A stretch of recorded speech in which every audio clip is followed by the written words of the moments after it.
They'll tell you about the laughter. They'll replay the light.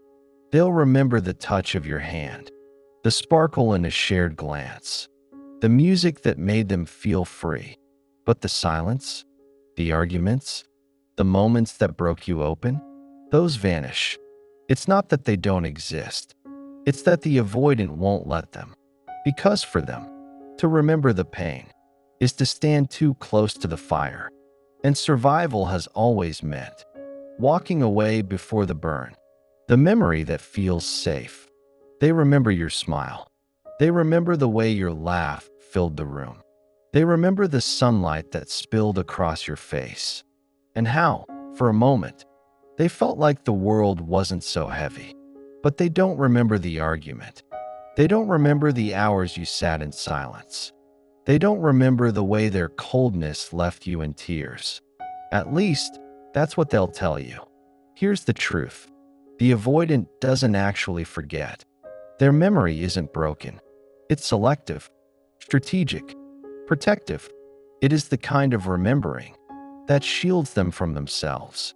It is survival disguised as nostalgia. Think of memory as a home. For most people, every room is connected. The kitchen leads to the hallway. The hallway leads to the bedroom. You can walk from laughter to pain, from comfort to discomfort, without the walls closing in. But for the avoidant, the house of memory is split. One door opens to light. Another door opens to shadows. And they've locked the second one shut. The light side is where they stay, where they replay your best moments, where they hold onto the pieces of love that make them feel capable of loving at all. The shadow side, that's where the fights live, the vulnerability, the longing, the pain that whispers, "You'll never be enough." They can't step in there, because to step in there is to risk drowning. So they split, and in the split, they choose safety over truth. They keep the positive memories polished, like photographs they carry in their pocket. They pull them out when they're alone. They flip through them when the world feels harsh. Those memories remind them, I can love.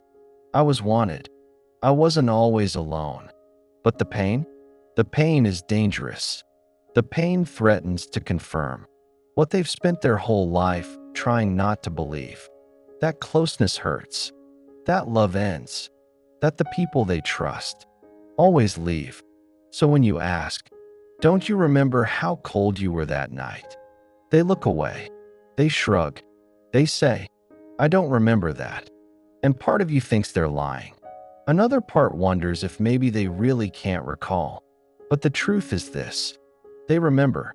They just won't let themselves linger there. Because memory isn't neutral for them. It isn't a recording they can replay without consequence. Memory for the avoidant is alive. It has teeth. It has claws. And if they stare too long at the pain, it could consume them. This is why you'll hear them romanticize the past. Why they'll say, we had so many good times. Why they'll talk about how much fun you were. How safe it felt in the beginning. How magical it was before things got hard. They aren't rewriting history. They're editing it. Protecting themselves with a highlight reel. And the reel always skips the scenes that made them feel exposed. But here's the irony. By remembering only the positives, they actually keep themselves stuck. Because healing isn't in the highlights. It's in the whole film. It's in being able to look at the joy and the sorrow, the intimacy and the distance, the warmth and the ache, without running. The avoidance memory doesn't allow that. They live in fragments, in selective snapshots, in the comfort of what doesn't hurt. And in doing so, they lose the depth of what could actually heal them. Here's what most people don't realize. When the avoidant remembers only the positives, it's not a compliment to you. It's not proof that they cherish you above all. It's proof that they're hiding.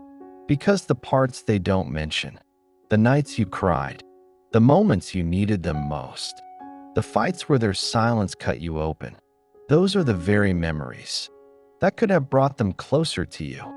But closeness has always been the danger, so they lock it away. And yet, in their silence, in their selective remembering, you can hear the outline of the truth. Because if they didn't care at all, they wouldn't need to remember the positives. They wouldn't need to clutch onto those fragments. Like proof of something real, the fact that they cling to the light means the connection mattered. It means the love left a mark. It means, even in their denial, they can't let go completely. But it also means this: the avoidant may tell you the story of your love, but it will always sound incomplete. It will sound brighter than it really was. It will sound safer than it really felt. Because what they're protecting is not just themselves, it's the version of love they can survive remembering. And survival for them always comes before truth. So when you feel the sting, when you realize they recall every laugh, but forget every tear, know this: it's not about you. It's not about your worth. It's not even about the relationship itself. It's about the war inside them. A war between memory and safety, between truth and defense, between the desire to connect and the fear of being undone. That's why the avoidant remembers the positives.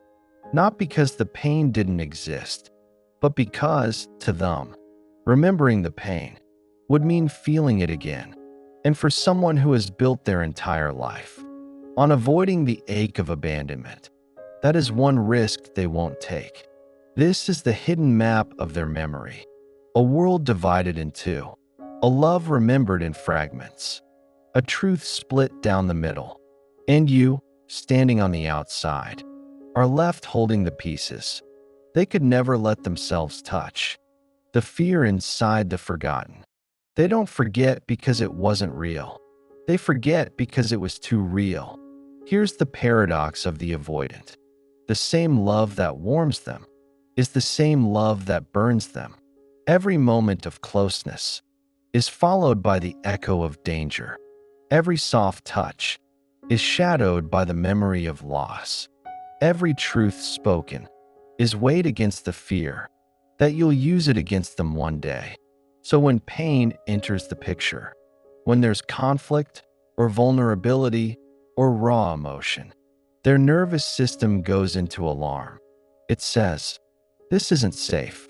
This isn't survivable." And what do they do with what doesn't feel survivable? They bury it. Imagine a child holding a box.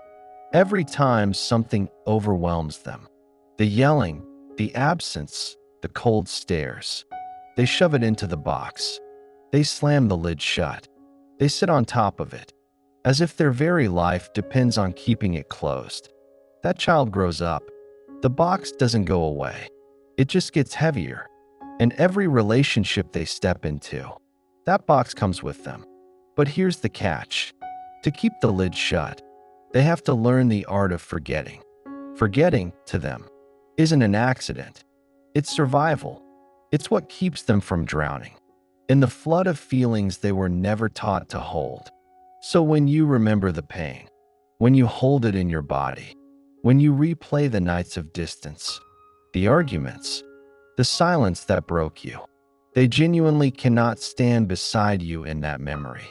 Not because it didn't happen, but because to step into it with you would mean opening their own box. And they've been running from that box their entire life. This is why you'll see the avoidant laugh when something serious comes up, why they'll change the subject when you try to go deep, why they'll suddenly remember a happy day when you're trying to talk about the hurt. It isn't disrespect. It isn't cruelty. It's terror. Because the human body remembers what the mind forgets. And their body remembers all of it. You've seen it before. The flinch when you raise your voice. The tension in their jaw when you get too close. The way they seem to disappear into silence when emotion enters the room. That's not disinterest. That's memory. That's the ghost of every moment they couldn't handle. That's the nervous system saying, shut it down before it shuts you down. So they edit. They rewrite the story inside themselves. They take the parts that feel warm, safe, beautiful, and they put those on the wall like art. The rest, it gets shoved back into the box, and the lid slams shut again. Here's what you need to know. When the avoidant hides the pain, they are not erasing you. They are protecting themselves from the fear that if they remember, they'll break, from the belief that if they feel, they'll be abandoned, from the ache that if they let themselves hold the whole truth, they'll lose the very person they're clinging to in silence. But this protection comes with a cost, because the moments you carry in your chest, the hurt you want acknowledged, the wounds you want healed, become invisible in their story. They can't grieve them with you. They can't own them with you. They can't even say them out loud without shaking. And so you're left alone, with the part of the love that cut deepest. That's the cruel paradox of loving the avoidant. They remember enough to miss you. They remember enough to want you, but not enough to heal with you. Because healing would mean entering the shadows. And the shadows are where their greatest fear lives. And what is that fear? It's not just of pain. It's not just of conflict. It's of dependence. To depend on you enough to feel safe sharing the hard memories would mean trusting that you won't leave when they do. And in the avoidance world, that is the ultimate gamble, one they rarely take. So instead, they do this. They show you the light. They remember the beauty. They highlight the good. And deep down, they hope it will be enough to hold the connection together. But for you, the one on the receiving end, it feels hollow, incomplete, like standing in a room with windows, but no doors. You can see the view, but you can't get in. Here's the heartbreak. When they forget the pain, they're also forgetting you. Because you are not just the laughter. You are not just the joy. You are not just the golden memories. You are the whole story, the full range, the tears and the triumphs, the cracks and the light that got through them. And when they erase the pain, they erase the part of you that trusted them with your rawest self. This is why it hurts so much. Not because they don't care, but because in their survival, they can't see the very pieces of love that matter most to you. Yet there's another layer here, one that cuts even deeper. By hiding the pain, they are not only protecting themselves, they are also protecting you, at least in their mind, because they believe that if they let the darkness out, if they show you the anger, the grief, the terror, you'll run. You'll see them as broken. You'll leave them for someone easier, lighter, less heavy. So they silence themselves. They filter their memories. They present you with the highlight reel, not realizing that what you needed most wasn't the perfection, but the truth. Here's the tragedy. In trying to protect you, they actually push you away. Because you don't feel protected, you feel erased.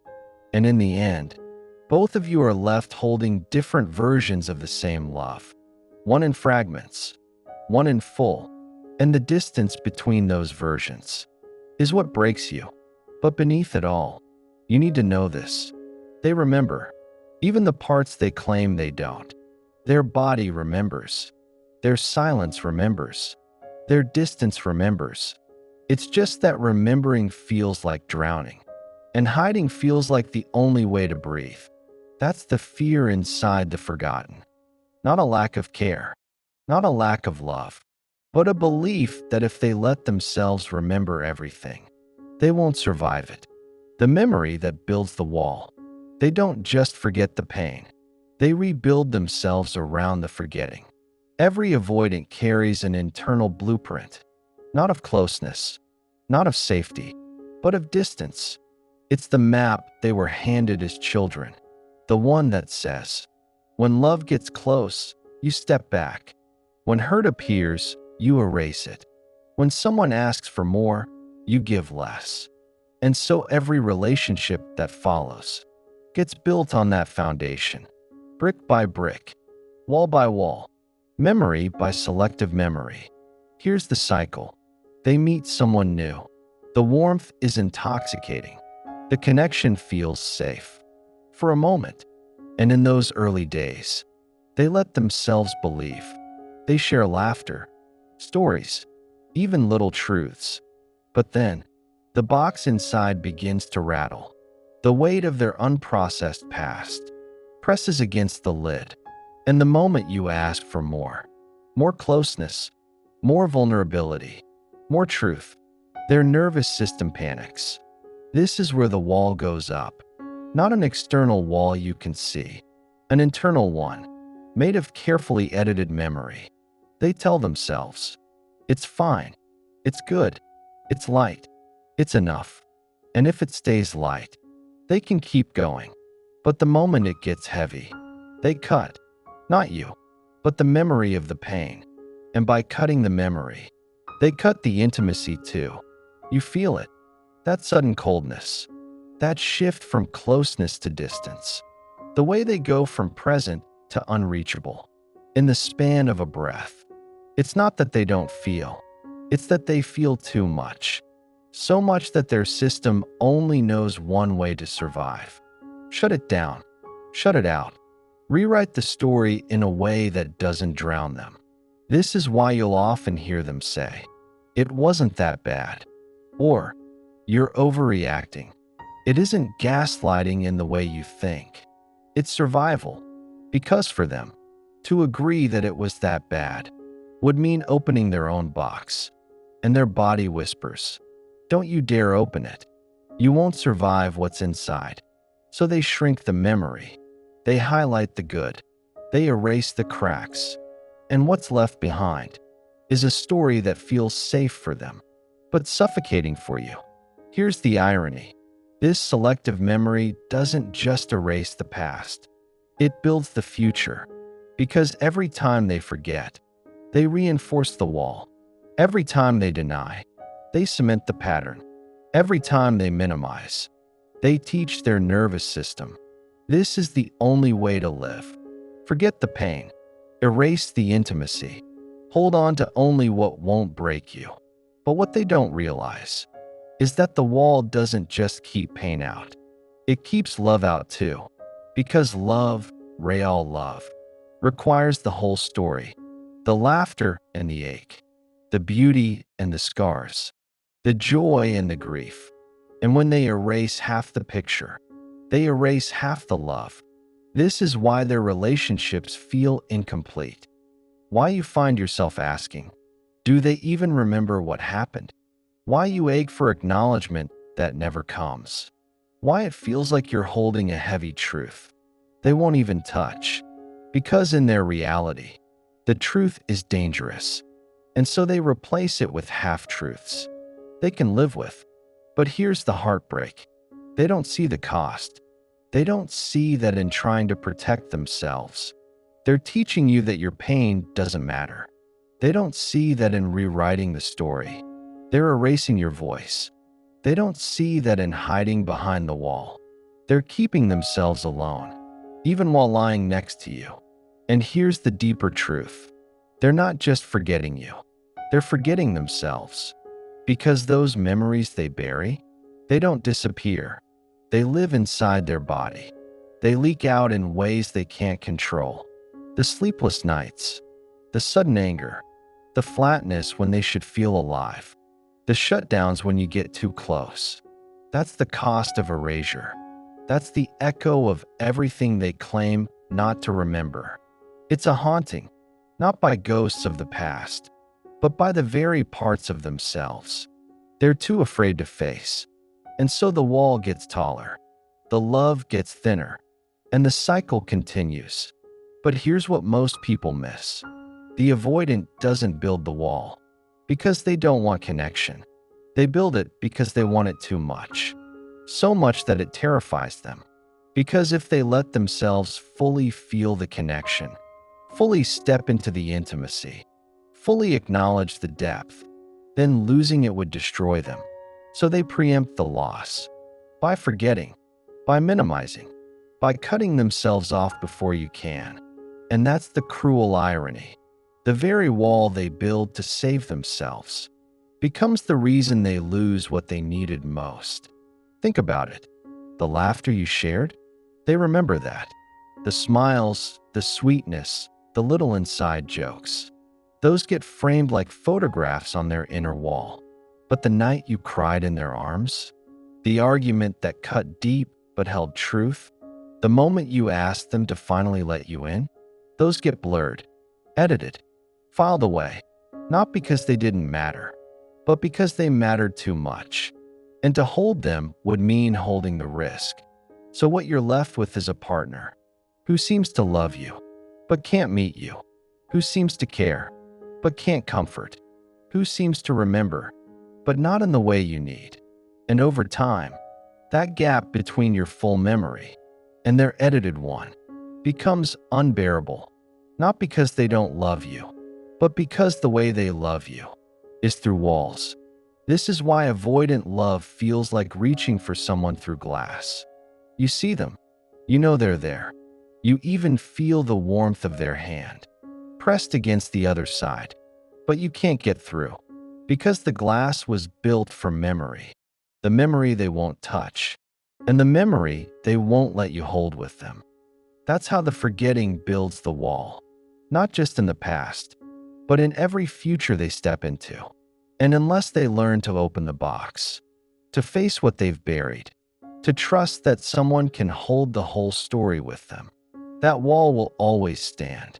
No matter how much love stands on the other side, the lover left in half. You carry the whole memory. They carry only the pieces. And that difference, that fracture between your truth and theirs, is where the loneliness grows. Here's what it feels like to love them. You remember the moment you broke down, the way your voice cracked, the way you reached for them, not for comfort, but for witness, for someone to stand in the ache with you. But when you bring it up later, they look at you like you're exaggerating. It wasn't that bad. You're making it bigger than it was. And suddenly, your lived truth is called into question, not because they mean to dismiss you, but because their memory is missing the weight. This is the silent heartbreak of being with the avoidant. You're not just unseen, you're half seen, not erased, but edited. They hold on to the laughter, but not the tears. They replay the good, but skip the pain. And so your love story becomes fragmented, a collage of highlights, without the depth that made them real. It leaves you wondering, was it me? Did I overreact? Did I ask for too much? Because when someone you love remembers differently, it makes you question your own reality. And in that questioning, you start to shrink. You laugh louder at the good moments, just to keep them. You hide the harder feelings, because you know those get erased. You shape yourself into the version of you that fits inside their selective memory. And here's the tragedy.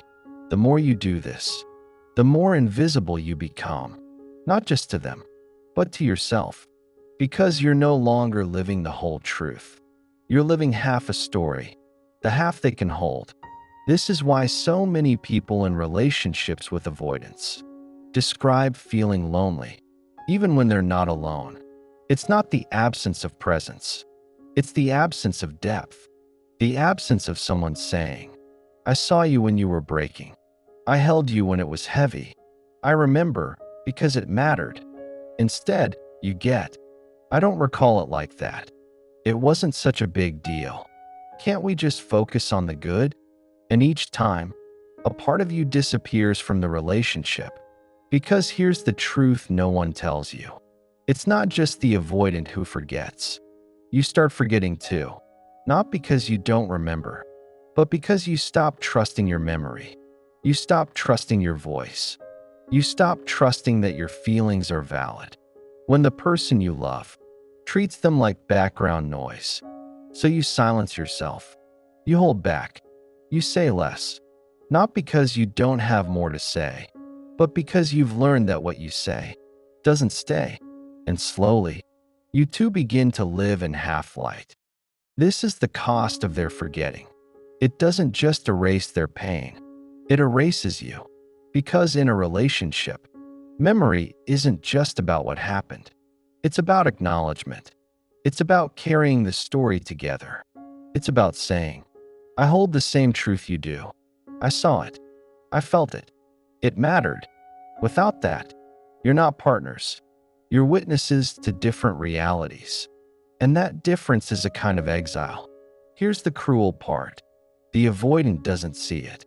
Not fully. Not the way you do. Because from their perspective, things feel lighter, less dramatic, more controlled. They think they're protecting the relationship by focusing on the good. They think they're keeping things stable by minimizing the hard. But what they're really doing is cutting the thread that binds you. Because intimacy is not built on selective memory. It's built on shared memory. On two people standing in the same storm and saying, yes, it was hard. Yes, it hurt. Yes, we survived it together. Without that, your storm becomes your burden alone. And here's where resentment begins to grow. At first, it's small. A flicker, a sigh when they brush off something that gutted you. A quiet ache when they smile like nothing happened. But over time, that flicker becomes a fire. Because you realize you're not just unseen. You're uncarried. You've been hauling the weight of two. Your pain, their denial, your memory, their erasure, and it exhausts you. This is why people in love with avoidance speak of feeling drained, not just emotionally, but physically, because carrying memory alone isn't just sad, it's heavy. It lives in your body. It wears you down. It whispers, you're alone in this, even here, even with them. And that's the deepest wound, not their forgetting, but the loneliness it leaves in you. Because you didn't need perfection. You didn't need constant ease. You didn't even need the pain to vanish. What you needed was presence, a shared memory, a partner who said, I won't forget the hard parts, because those are the parts that made us real. But instead, you're left carrying both sides, your truth and the silence of theirs. And slowly, you begin to understand. It's not that they don't love you. It's that they don't know how to love you with memory. They don't know how to sit in the whole truth. They don't know how to hold the ache without erasing it. They don't know how to stand with you in the dark, without flipping on the light and pretending it was never night at all. That's why their love feels both real and unreal, both deep and shallow, both everything and not enough. Because what they give you isn't the whole of them. It's the half they can survive showing. And what you long for isn't just their presence. It's their remembrance. You want them to carry the full weight with you. To say, yes, I remember. Yes, it hurt. Yes, it mattered. And I was there. But until they face what they've buried, you'll always be left with love and fragments. This is the ache of being the partner. You don't just lose intimacy. You lose witness. And without witness, love becomes half a life. When memory finally returns, at first, you think they've forgotten forever. The way they brush things aside. The way they only hold onto the good. The way the heaviness you carried never seems to reach them. It makes you believe your pain was invisible, that your love was half-lived, that nothing you gave really stayed. But here's the quiet truth. They do remember, just not when you need them to. Avoidants live with selective amnesia. They tuck the pain away. They bury the weight. They rewrite the story so it hurts less. But the body doesn't forget. The nervous system doesn't forget. The soul doesn't forget. And one day, without warning, memory rises. Not in the moments when you plead for it. Not in the nights you cry beside them. But later, after distance, after silence, after loss. This is the paradox of the avoidant. They forget to survive, but they remember to grieve. It's not until you've rebuilt without them that the fragments of what you shared begin to break through.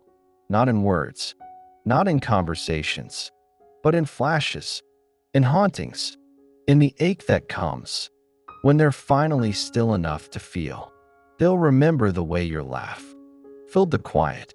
They'll remember the night you stayed when everything in them was trying to push you away. They'll remember the softness of your voice when you whispered, "I'm not leaving."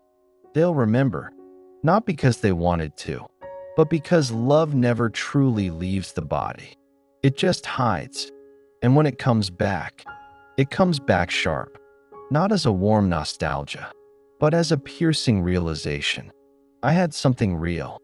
I buried it, and now it's gone. This is why avoidants often circle back, not because they planned it, not because they suddenly know how to stay, but because memory has returned. And with it, the longing they kept at bay. They resurface not with new skills, but with old love they can no longer deny.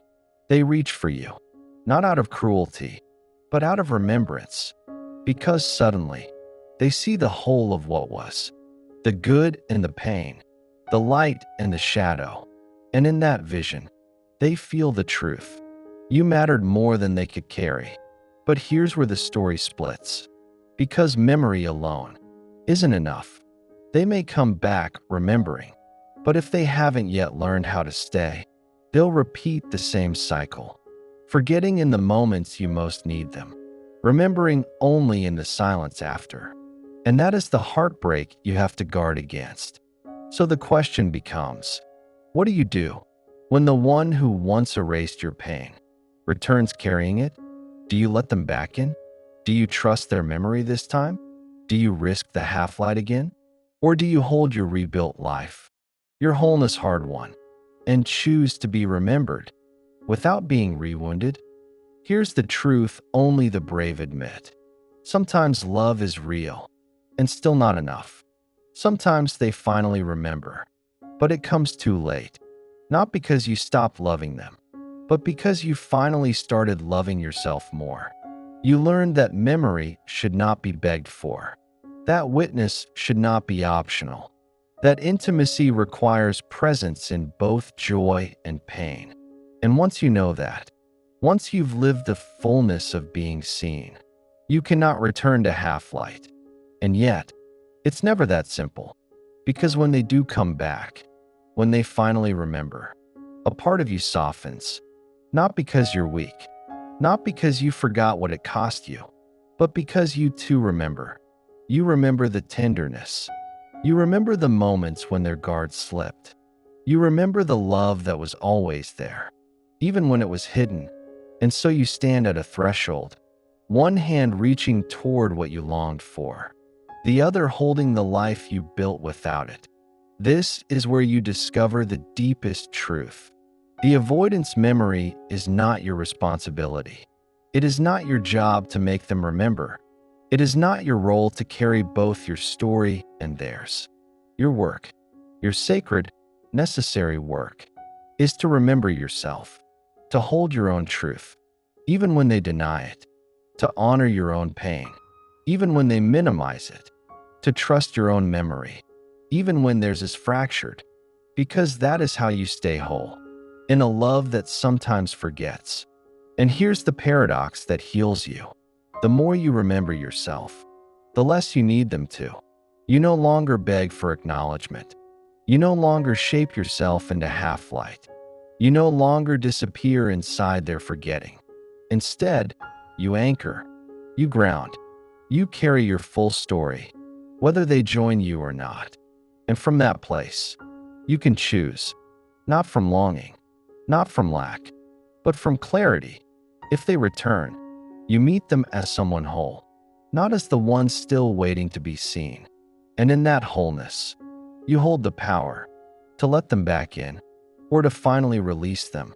Either way, you are no longer the one erased. You are the one who remembers. Because here's the ultimate truth. Love is not proven by memory. It is lived in the moment. It is carried forward.